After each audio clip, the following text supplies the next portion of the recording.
بسم اللہ الرحمن الرحیم۔ حضرت علی رضی اللہ تعالی عنہ نے فرمایا کہ کالا اور بدصورت بچہ کس گھر میں پیدا ہوتا ہے اور اس کے علاوہ معذور اور کمزور بچہ کس گھر میں پیدا ہوتا ہے۔ ناظرین، ایک مرتبہ ایک شخص اپنی بیوی کو ساتھ لے کر حضرت عمر رضی اللہ تعالی عنہ کی بارگاہ میں حاضر ہوا اور عرض کرنے لگا، یا امیر المؤمنین، میں سرخ رنگ کا ہوں اور میری یہ بیوی بھی سرخ رنگ کی ہے، لیکن میرے یہاں پر بچہ کالے رنگ کا اور بدصورت پیدا ہوا ہے۔ یا امیر المؤمنین، یہ میرا بچہ نہیں ہو سکتا، یہ کسی اور کا بچہ ہے۔ مجھے لگتا ہے میری اس بیوی نے امانت میں خیانت کی ہے۔ تو یہ سن کر اس کی بیوی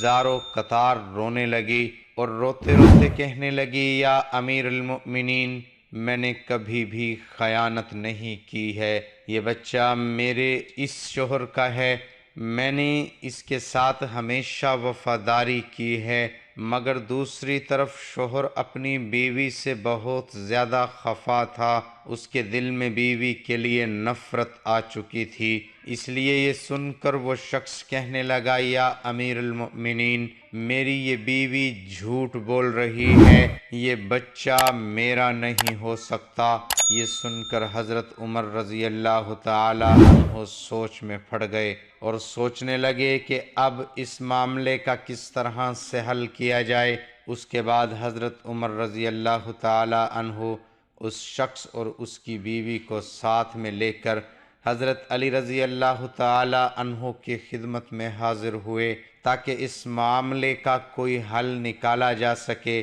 حضرت علی رضی اللہ تعالی عنہ نے میاں بیوی کی باتوں کو سن کر پھر اس شخص سے فرمایا، اے شخص، پہلے تم مجھ سے ایک وعدہ کرو کہ تم سے یہاں پر جو بھی بات پوچھی جائے گی تم اس کا سچ سچ جواب دو گے۔ تو یہ سن کر اس شخص نے وعدہ کیا اور کہنے لگا، یا حضرت علی، آپ مجھ سے جو بھی سوال کریں گے میں اس کا سچ سچ جواب دوں گا اور جھوٹی بات اپنی زبان پر نہیں لاؤں گا۔ یہ سن کر حضرت علی رضی اللہ تعالی عنہ نے فرمایا، اے شخص، سچ سچ بتاؤ، کیا تم نے اپنی بیوی کے ساتھ حالت حیض میں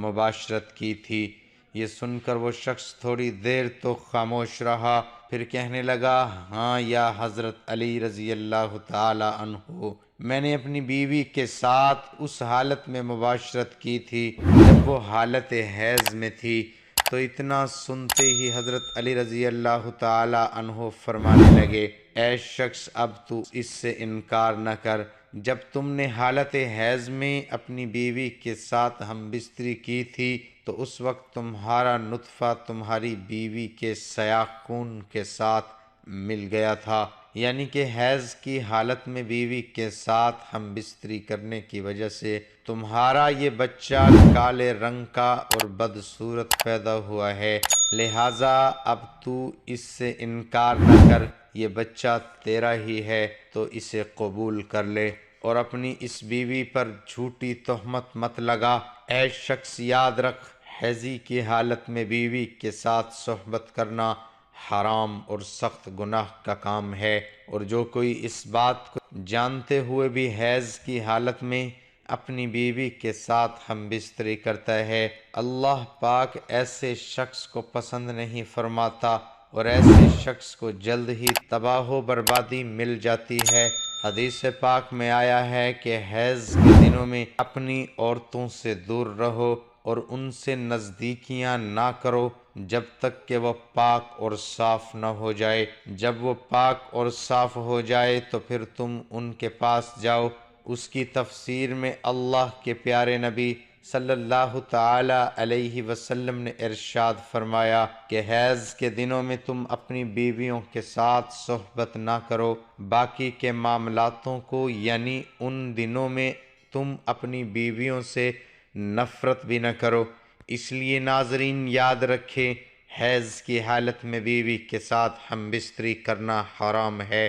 چاہے شادی کی پہلی رات ہی کیوں نہ ہو۔ اور اگر کوئی شخص اس بات سے انکار کرے گا اور اپنی بیوی کے ساتھ حیض کی حالت میں صحبت کرتا رہے گا تو ایسا شخص ایمان سے خارج ہو جائے گا، اور پھر ایسے شخص کو اس دنیا میں ہی اللہ تبارک و تعالی تباہ و برباد کر دے گا۔ اسی لیے آپ اس گندے اور بےہودہ کام سے اپنے آپ کو ضرور بچائیں۔ اب ناظرین، آپ کو بتاتے چلیں کہ معذور اور کمزور بچے کس گھر میں پیدا ہوتے ہیں۔ ایک مرتبہ مدینہ شہر میں ایک جوان لڑکی کی شادی ایک بوڑھے مرد کے ساتھ ہو گئی، اور اس کے بعد ان دونوں میاں بیوی کا ایک دوسرے کے قریب آنا ہوا، یعنی کہ شادی کی پہلی رات ان دونوں میاں بیوی کا ملاپ ہوا، لیکن اتفاق سے اسی رات اس بوڑھے آدمی کا انتقال ہو گیا۔ اب کیونکہ ان دنوں کا ملاپ ہو چکا تھا، اسی لیے وہ جوان لڑکی حاملہ ہو گئی، اور پھر کچھ مہینوں کے بعد اس عورت کو بچہ پیدا ہو گیا۔ جب اس کو بچہ پیدا ہو گیا تو یہ سوال اٹھنے لگا کہ وہ بوڑھا شخص تو شادی کی پہلی رات ہی انتقال کر گیا تھا، تو آخر اس کو یہ بچہ کیسے پیدا ہوا؟ یہ بچہ کسی اور مرد کا ہے۔ اس بوڑھے شخص کی ایک پہلے بھی شادی ہو چکی تھی، اور اس کی پہلے والی بیوی سے ایک بیٹا بھی موجود تھا۔ اس ستیلے بیٹے نے اپنی ستیلی ماں پر یہ الزام لگانا شروع کر دیا کہ اس عورت نے زنا کیا ہے، اور یہ بچہ میرے باپ کا نہیں ہے، یہ بچہ اس مرد کا ہے جس کے ساتھ اس عورت نے زنا کیا ہے۔ ناظرین، یہاں پر الزام لگانے کی شاید ایک وجہ یہ بھی ہو سکتی ہے کہ ستیلا بیٹا یہ نہیں چاہتا تھا کہ اس کی وراثت میں کوئی اور حصے دار آ جائے۔ شاید اسی وجہ سے اس نے اپنی ستیلی ماں پر الزام لگانا شروع کر دیا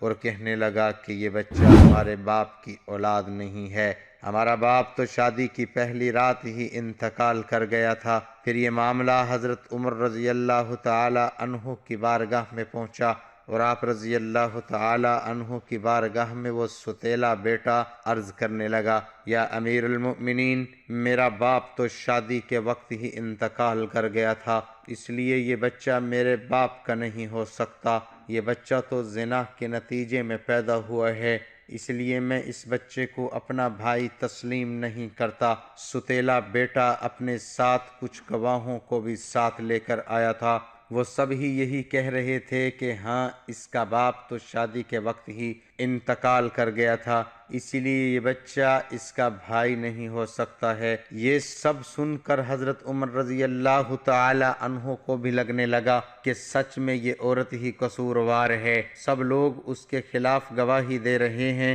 اسی لیے سب کی باتوں کو سننے کے بعد حضرت عمر رضی اللہ تعالی عنہ اس کا فیصلہ سنانے والے ہی تھے، اتنے میں آپ رضی اللہ تعالی عنہ کے دربار میں حضرت علی رضی اللہ تعالی عنہ تشریف لائے۔ آپ رضی اللہ تعالی عنہ نے جب یہ سارا معاملہ سنا تو پھر آپ رضی اللہ تعالی عنہ نے اس ستیلے بیٹے سے سوال کیا، اے شخص بتاؤ کتنے عرصے تک یہ دونوں ساتھ میں رہے، اور آپ جس بچے پر الزام لگا رہے ہو وہ بچہ کہاں پر ہے؟ یہ سن کر اس سے پہلے والے بیٹے نے کہا، ہاں یا علی، میں آپ کو دکھا تو سکتا ہوں مگر اس وقت ہمارے ساتھ موجود نہیں ہے۔ تو یہ سن کر حضرت علی رضی اللہ تعالی عنہ نے فرمایا کہ اچھا تو ٹھیک ہے، تم کل اس بچے کو لے کر آنا، کل اس مقدمے کا فیصلہ سنایا جائے گا۔ دوسرے دن ستیلا بیٹا اس بچے کو لے کر آپ رضی اللہ تعالی عنہ کی بارگاہ میں حاضر ہوا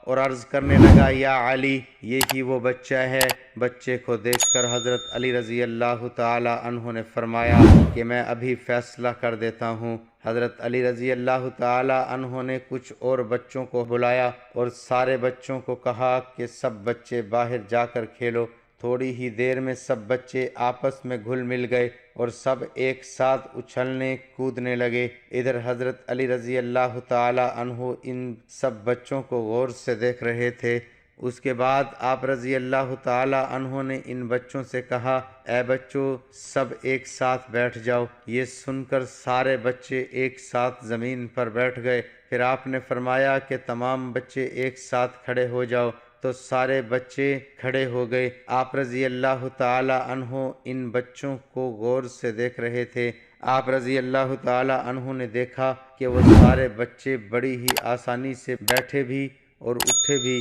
لیکن اس بچے کو بیٹھنے اور اٹھنے میں کچھ دقت کا سامنا کرنا پڑ رہا، جس بچے پر الزام لگایا جا رہا تھا کہ یہ دیکھ کر پھر حضرت علی رضی اللہ تعالی عنہ نے فیصلہ سنایا۔ آپ رضی اللہ تعالی عنہ نے فرمایا کہ یہ بچہ اسی بوڑھے شخص کا ہے، یہ کسی اور مرد کا بچہ نہیں ہے، کیونکہ اس بچے کا باپ بوڑھا تھا، اس لیے اس میں کچھ کمزوری نظر آ رہی ہے، اور باقی کے بچے جوان مردوں کے بچے ہیں، اس لیے وہ سارے تندرست ہیں۔ اللہ پاک ہمیں بہتر عمل کرنے کی توفیق عطا فرمائے اور ہمیں پرسکون صحت مند زندگی عطا فرمائے، آمین۔ ناظرین، کمنٹ باکس میں اللہ تعالیٰ کے 99 ناموں میں سے ایک نام ضرور ٹائپ کریں۔